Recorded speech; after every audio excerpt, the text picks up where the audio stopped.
specifically, our Missouri laws on experimentation of fetal body parts and why we must mandate our lawmakers to take this seriously, to take a look beyond the pea under the shell games that Planned Parenthood plays. I prepared my speech to discuss why it is completely crazy that we are publicly funding Planned Parenthood and why it should be defunded. But this morning, as I was reviewing my speech, I really reflected on the title of this rally, Women Betrayed. It's the first time I really thought of it in terms of that. And I decided if it's okay to veer just a bit from the strict legalities of Missouri and federal laws to the whole idea of betrayal itself. Nearly 30 years ago, I came painfully close to being one of the 56+ million women since Roe v. Wade to have an abortion. Just briefly, not to take anything away from Kylie's story, it was beautiful. Just briefly, here's my story. Near the end of my freshman year of college, I was living in the dorms, and I too found out that I was expecting. I too was filled with all of the shock and disbelief and emotions that come with finding out that news. For 3 long weeks, I vacillated in ambivalence with all the same emotions. I told people, I told my friends, my girlfriends, my roommates, my dorm mates. I told everyone because I wanted someone at some level, I wanted someone to tell me to have that baby, but I didn't. I wanted someone to give me support. I wanted someone to come through for me and say it's going to be okay. All I heard unanimously was have an abortion. A baby will ruin my life. I will have to quit school. I will doom myself to a life of poverty. What kind of life could I give this child? Yep. In fact, many of the girls were vehement, downright vehement, that I have an abortion. In retrospect, I look back and I wonder how many just wanted misery and company to justify the abortions that they had had prior.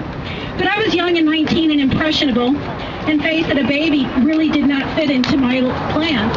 I wanted a career, I wanted college, I wanted to travel the world. And so it was really easy to listen to my friends and to quiet that voice inside my head that knew perfectly well what I was doing, that this was a baby. It is not fetal tissue. It is not products of conception. So I too made an appointment for an abortion, May 16th of 1984. And I woke up that morning and I had the same ambivalence. I hoped at some level, as I was driving here, that the clinic would be closed, or that there would be such a massive protest we couldn't pull in, or that my appointment was canceled, or that I had the wrong date in my book. I hoped that somebody would tell me not to do it. And I hoped that someone, anything would intervene, even an earthquake sucking up this place into the depths of the earth. Because I didn't have it in me, at least I didn't think I had it in me, to face what I would have to face if I chose to have that baby. I couldn't face the embarrassment, losing my reputation, the ridicule, the gossip, and all those things that we know so well. I couldn't face the shame and the guilt, nor could I face just losing my friends, my social life, leaving the dormitory.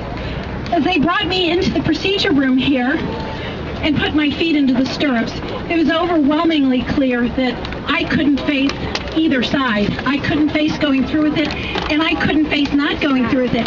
So despite all this talk of choice, I felt like I had no choice at all. And I felt if I just could get myself through this, I could perhaps turn back the hands of time.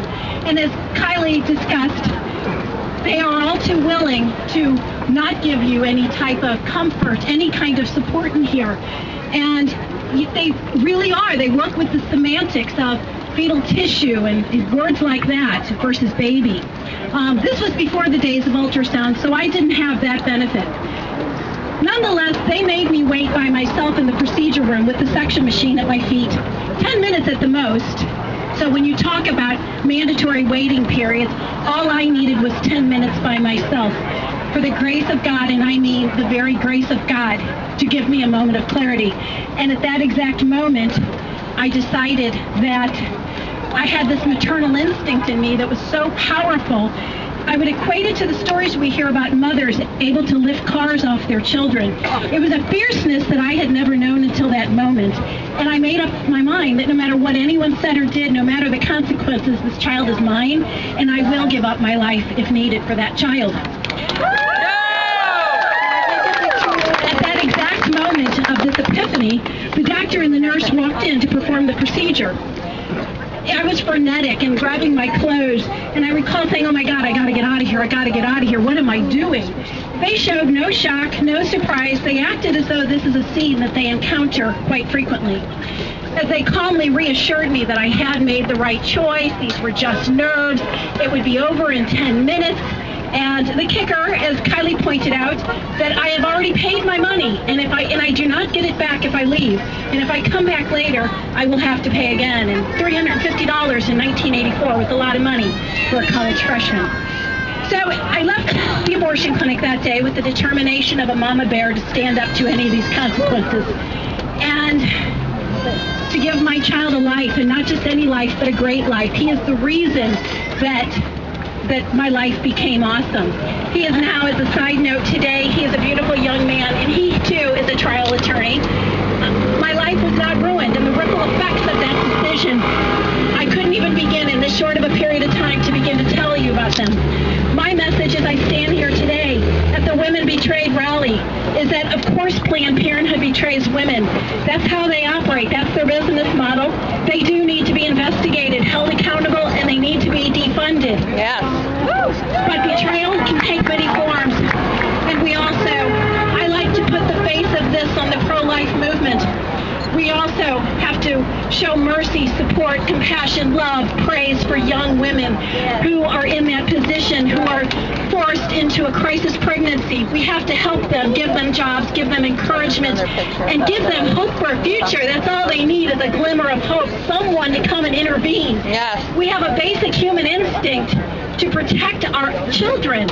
It's an instinct that we have had for millions of years, and yet this business, because they use semantics and play with words and play with things like choice, and because they vilify people who are pro-life as being fanatics and on the fringe, they have painted a very eloquent picture of how for us to betray our own basic instincts. Yes. So, as I say here today again, my message, please tell your children, your grandchildren, your nieces, your nephews, tell everyone. The baby will be loved, they will be nurtured, they will be supported in the event they are ever faced with that. Let them know that they will not be betrayed by us. Thank you today for hearing my story, for hearing my message, and God bless you all. Yeah.